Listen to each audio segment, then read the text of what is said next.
Ya, sebenarnya itu yang memerintah otak bayi kita, atau memang gerak motoriknya, atau memang bagaimana, Dok? Menyinggung mengenai motorik ya, takut loh. Jangan ditengkurapkan loh, bayi itu kalau di dalam kandungan bukannya juga tengkurap ya.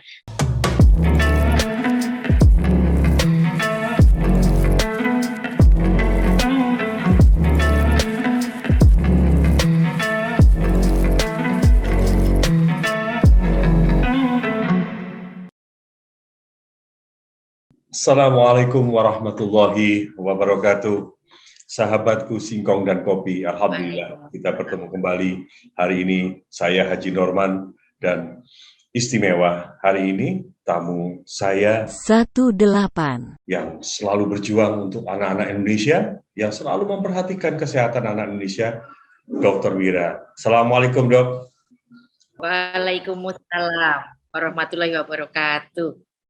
Masih semangat terus, walaupun capek terus dengan anak-anak ya.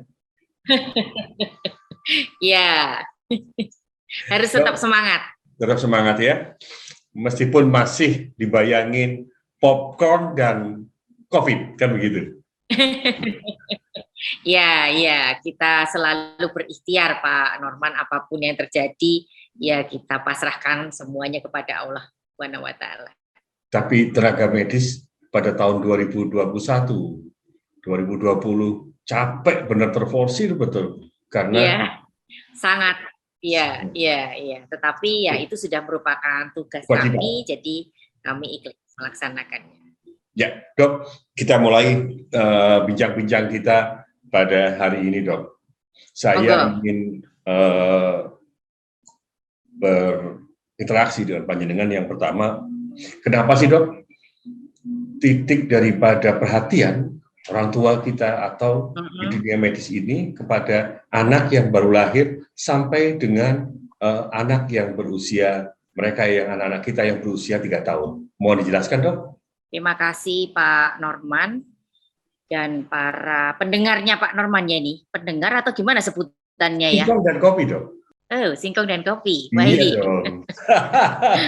Jadi sebetulnya harus ada kopinya ya di sini ya Pak Norman ya. Itu apa? Kopinya di tempat saya, singkongnya di tempatnya dokter deh kayaknya. Monggo lanjut, Dok. Oh gitu ya. Nggak bisa digojek ya. Ya. kita gojek ya.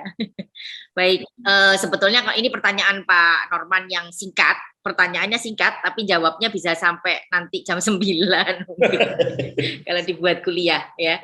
Jadi boleh nggak sampai jam 9 nanti obrolannya ya. Waduh, jadi dong. Kalau berinteraksi dengan saya hati-hati Pak Norman, karena saya biasanya sulit di stop kalau sedang ngomong. Oh gitu, Dok. Ya. Baik. Kenapa kok di usia awal ya? 1000 HPK kalau kita mendengar 1000 hari pertama kelahiran.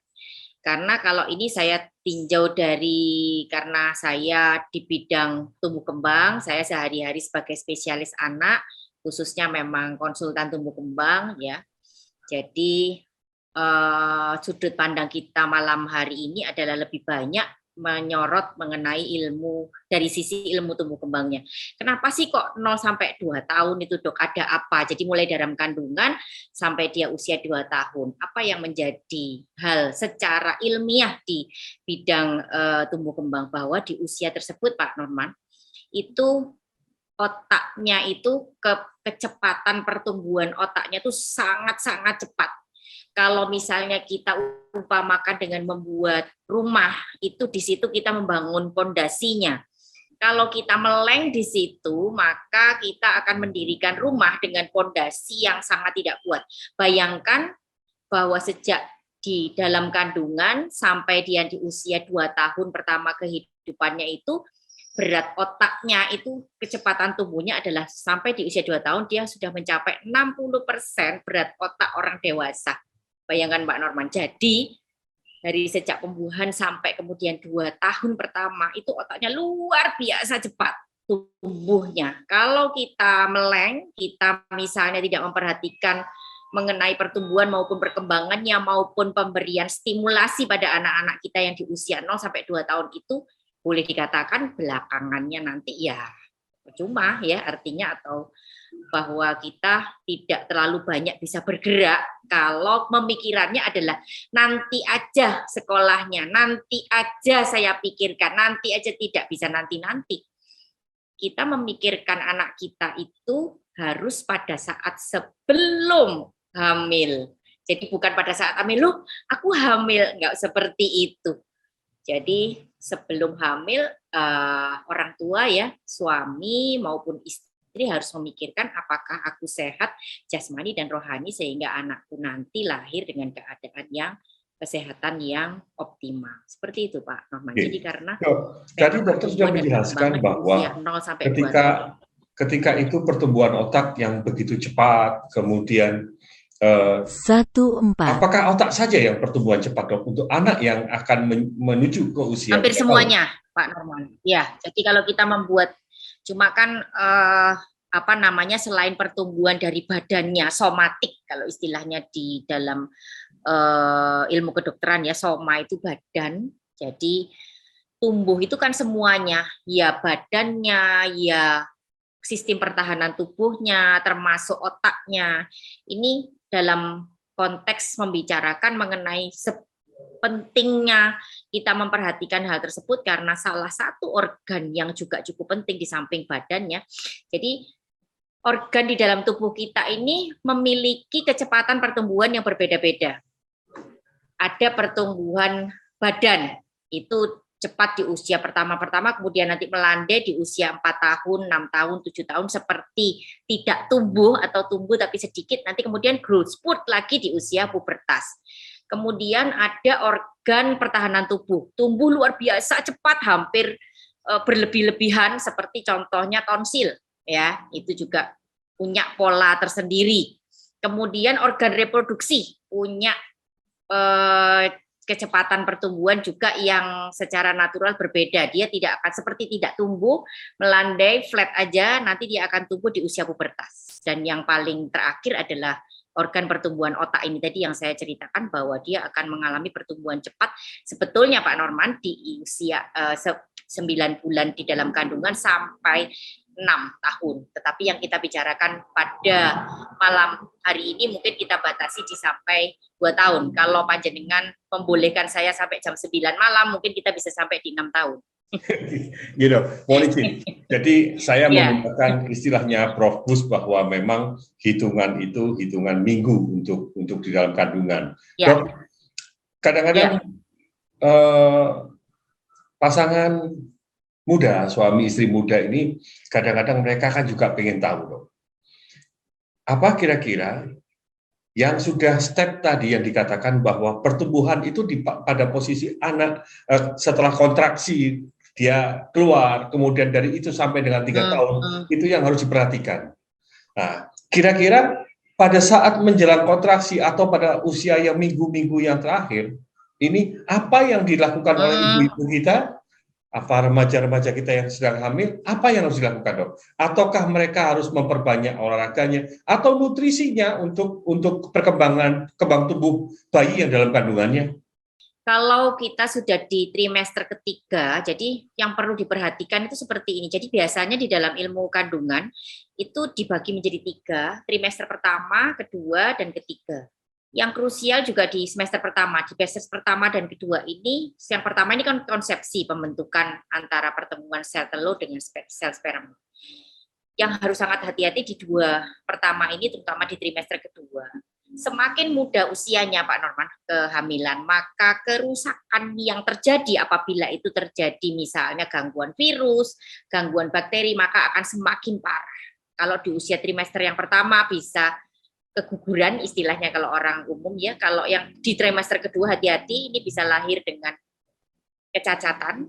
Yang ketiga biasanya pasti bisa tetapi kecacatannya lebih minor daripada yang kedua. Kedua ini misalnya anak yang lahir dengan istilahnya di dalam dunia kedokteran itu meningokel atau omfalokel, ada cairan seperti itu. Kalau yang di trimester 3 biasanya bibir sumbing. Nah, seperti itu, jadi menunjukkan derajat keparahannya.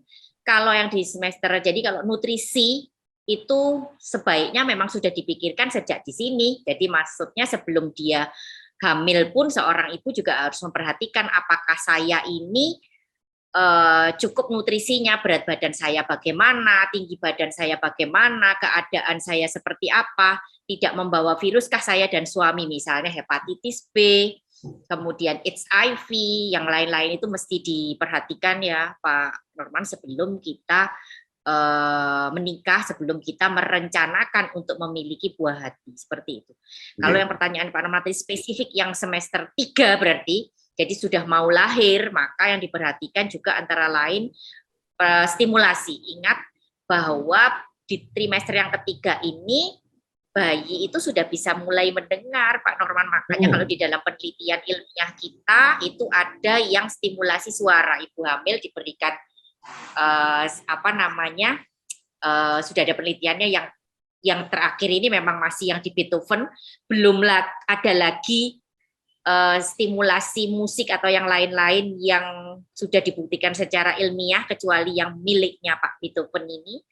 Tetapi di samping itu yang sehari-hari saja bisa kita lakukan menyapa bayi kita. Jadi artinya ini ayah, ini bunda, diperdengarkan suaranya karena sebetulnya bayi kita sudah bisa mendengar walaupun masih di dalam kandungan ya.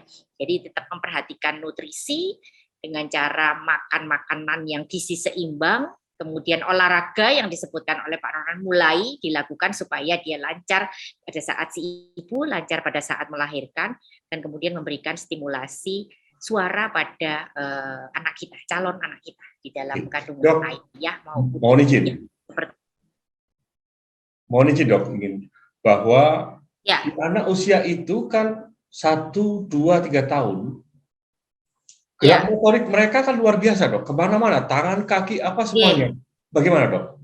Atau harus kita antengkan dulu kan Pak, biar tenang, atau membiarkan mereka supaya bergerak?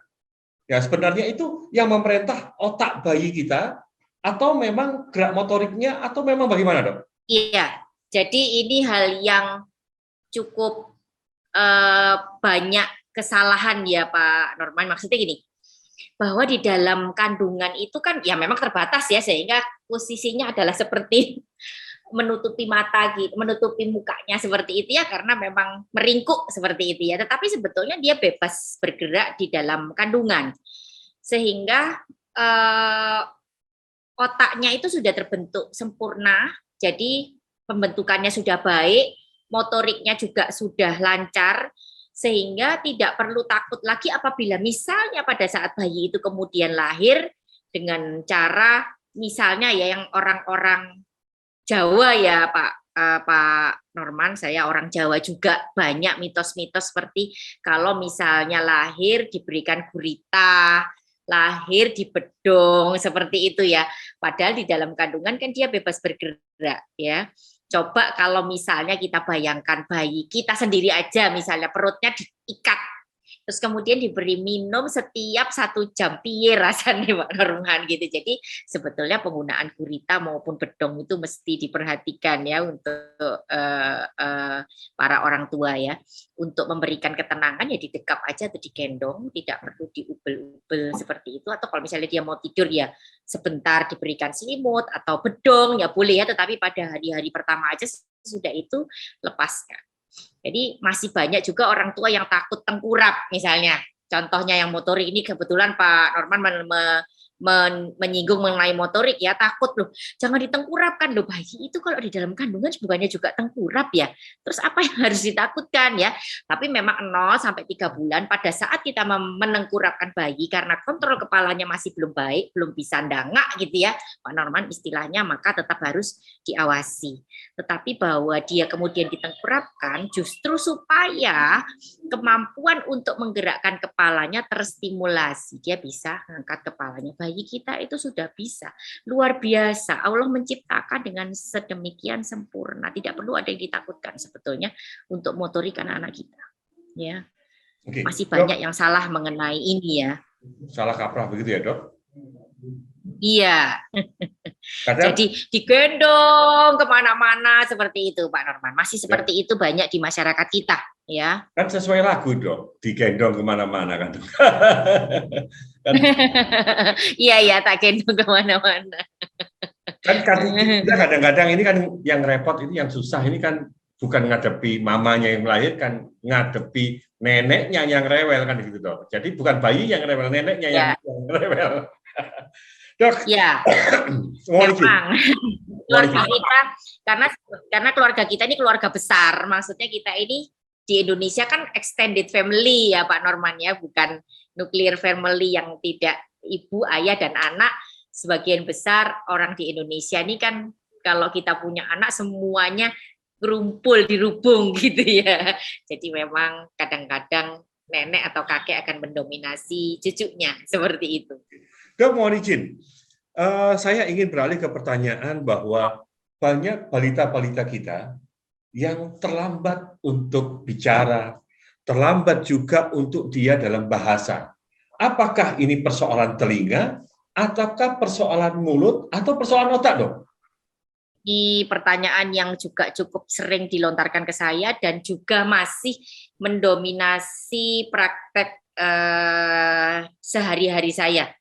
Jadi malah Pak Norman, di era pandemi ini yang saya pikirkan sebagai dokter konsultan tumbuh kembang sebelumnya, saya berharap dalam tanda petik, berharap bahwa dengan adanya pandemi itu kan ngumpul di rumah semua kan Pak Norman sebetulnya. Berharap bahwa kasus-kasus untuk keterlambatan bicara bahasa atau kasus-kasus stimulasi perkembangan yang kurang optimal itu melandai, menghilang. Harapan saya malahan pasien saya juga turun drastis gitu ya. Harapannya seperti itu, tapi ternyata harapan saya ini tinggal harapan. Dengan adanya pandemi, work from home itu malah ternyata kok kasusnya sama-sama aja ya, bahkan masih tetap cenderung meningkat. Karena ternyata kumpulnya orang tua dengan anak-anaknya itu ya hanya pindah kumpul aja Pak Norman, tetapi ini masih tetap dipakai. Oke. Jadi iya, gadgetnya tetap jalan gitu. Jadi untuk bisa ngomong itu perlu 3. 1, telinganya benar. Yang kedua, otaknya benar. Yang ketiga, stimulasi. Sekarang, anak kita ini kan mostly, rata-rata, sebagian besar, kalau tinggal di Surabaya, paling sedikit ditolong oleh bidan. Bahkan spesialis anak yang menolong. Bahkan profesor yang menolong. Profesor bidang objinya, artinya dokter kandungannya maupun dokter spesialis anaknya sudah ditolong, sudah lahir dalam keadaan yang top, kualitas paling tinggi ya. Jadi telinga biasanya tidak bermasalah, demikian juga dengan otak ya. Karena dikondisikan di Kota Surabaya ini semua antenatal care istilahnya.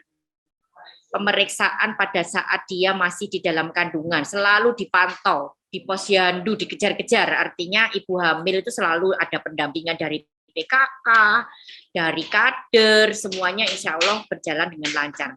Tetapi sesudah bayi ini lahir, nah itu yang kemudian muncul masalah di stimulasi itu. Jadi karena kita hidup di zaman milenial, semuanya serba ceklik-ceklik. Orang tua tuh pinginnya anaknya pinter dengan cara diceklik, artinya instan.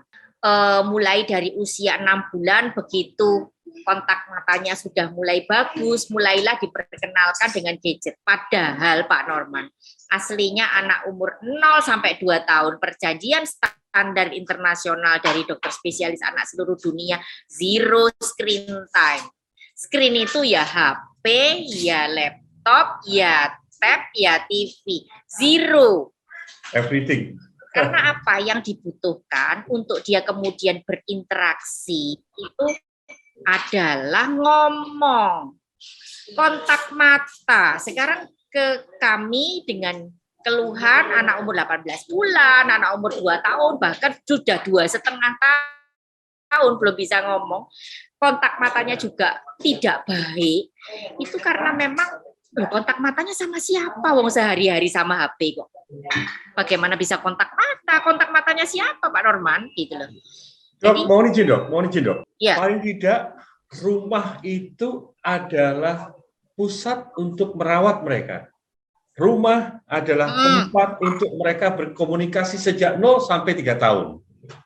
sebaiknya sebagai betul. ibu, sebagai ayah, ya tentunya ini kakek neneknya juga harus ikut patuh nih dok, dan mendengarkan apa yang kita bicarakan. Apa sih yang dilakukan sehingga bayi ini tidak jadi objek yang lucu saja, tetapi mereka punya hak untuk tumbuh kembang dan mereka sesuai dengan apa sifat dan memang karakter ataupun memang milnya dia di si baby kita ini. Bagaimana dok? Jadi selain pertumbuhan, biasanya yang dilihat pertama yang tidak meleng, artinya tidak terlewatkan oleh para orang tua atau nenek kakeknya, itu adalah nutrisi. Kalau nutrisi mereka biasanya sudah aware ya Pak Norman, ya rata-rata sudah aware bagaimana memberikan ASI, bagaimana memberikan makanan tambahan berupa makanan pendamping ASI kalau sudah di usia 6 bulan ya.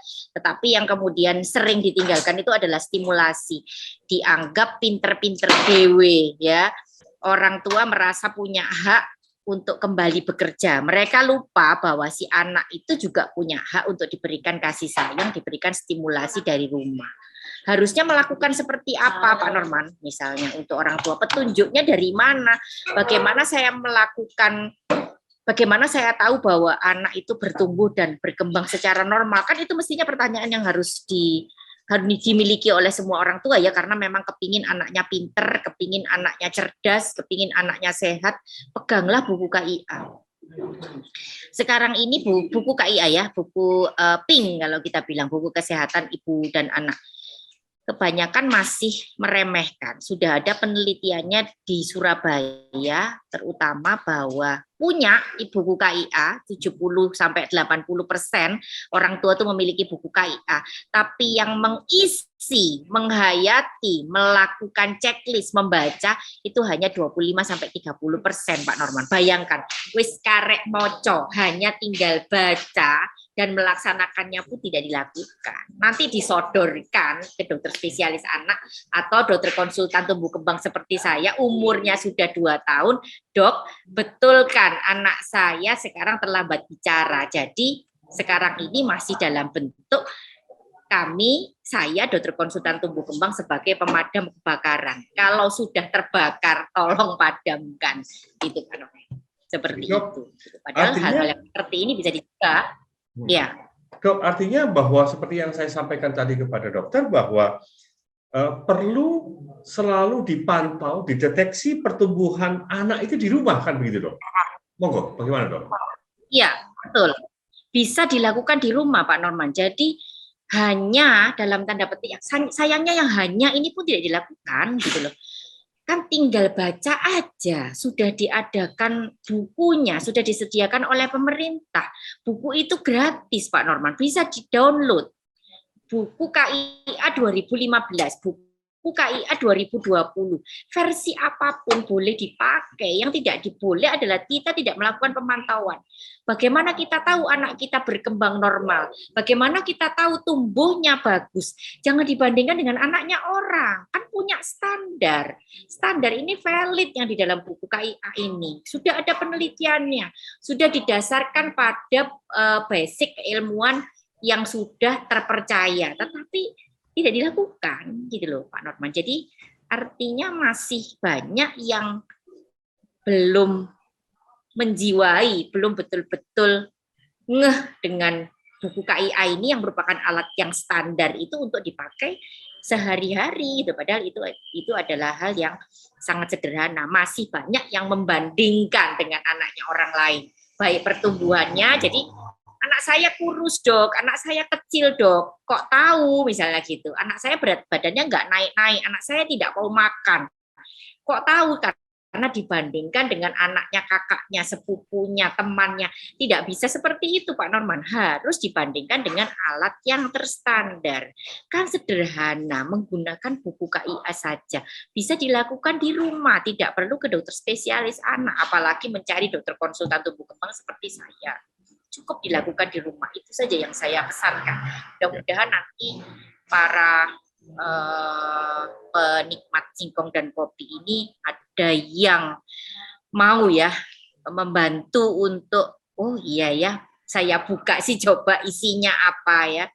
Tapi mungkin juga catatan bagi kami sendiri para tenaga kesehatan yang mungkin harus lebih berjuang lebih keras ya untuk memperkenalkan buku KIA ini untuk dipakai dan diisi. Seperti itu Pak Norman.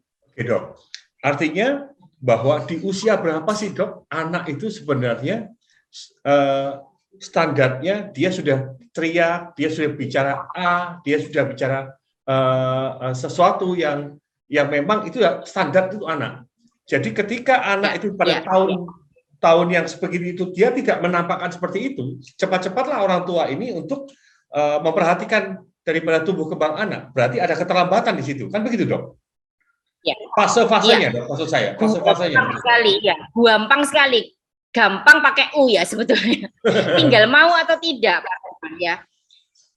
Seperti jari kita aja ini. Umur 1 tahun 1 kata. 2 tahun combine word.